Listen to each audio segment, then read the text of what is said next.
Look out.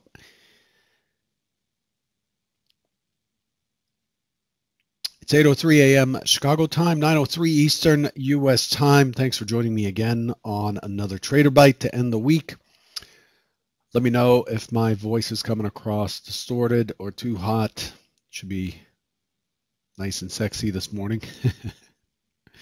Anyway, just having some fun. Derivatives trading involves substantial risk of loss and is not suitable for all investors. Past performance is not necessarily indicative of future results. Today, we have pretty much the same thing we've had throughout the week, except for the news event, where we are basically risk on again.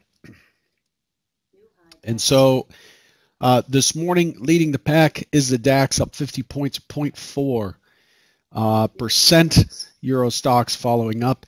Interestingly, the bonds are up 13 ticks. The bonds are up 0.28% on the futures. The NASDAQ is scraping along slightly up, and the ES has actually dropped back into the range. The way the ES was configured on the close yesterday was a high probability push and extension into the extended trading hours higher, which it did, but it has come off about 10 points from its high. And so that's where we are. So sentiment, risk on to mixed this morning. The Bund, the dollar are up. It's pretty mixed up. However, some products are higher. Now, one thing you want to note is that the earnings season is upon us, and we did get some releases this morning. We got Wells Fargo. The banks are out. Wells Fargo came in worse at $1.08 versus $1.12.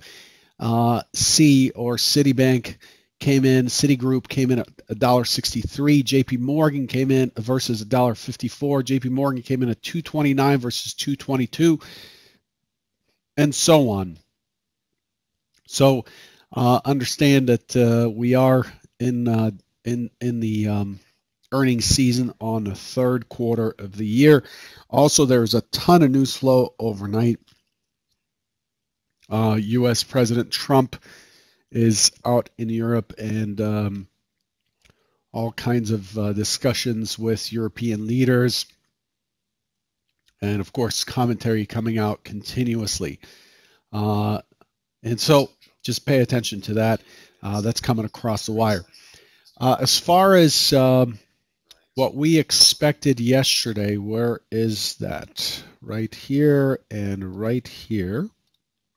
Oh, let's kill this. Let's kill this completely. Of broadcast. Oh, we got it back. Hang on. Don't give up. Just have control.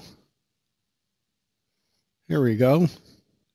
Tested on the high, and we went right up to this double area that I pointed out. Now remember, here's what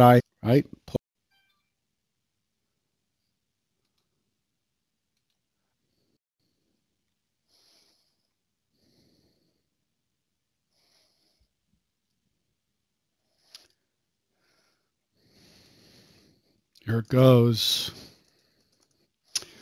Okay, am I coming through now? Looks like I'm coming through.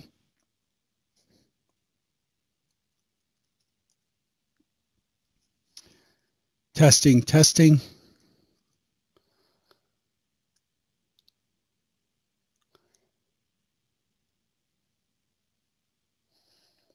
All right.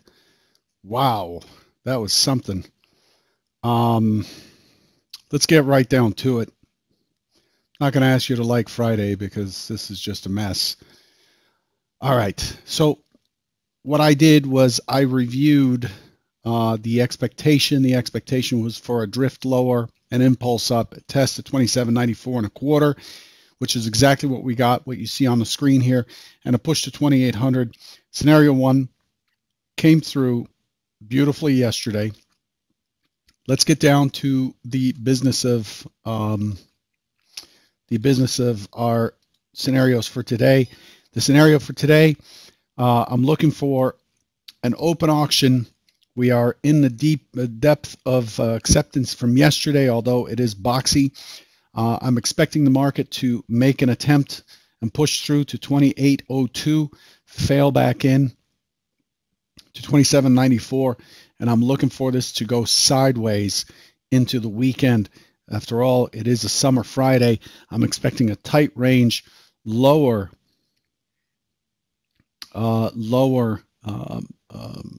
volume, and overall a lesser likelihood of a trend type day. Now, that gets blown out of the water if we get news. The secondary, the primary is sideways, test higher, fail to push through. I expect us to fail to push and hold 2,800, above 2,800 on this run. Now, we did that already overnight. On the secondary scenario, I'm looking for this to drift lower.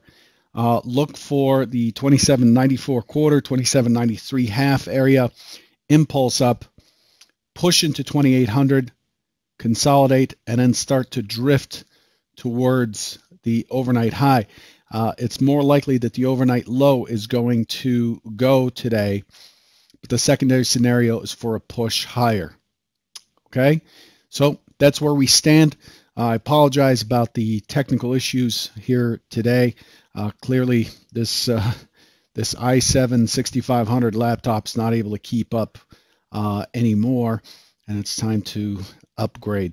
So I'll do that. I'll order something today for when I'm away from my office. Good luck today, and I'll catch you tomorrow. Take care.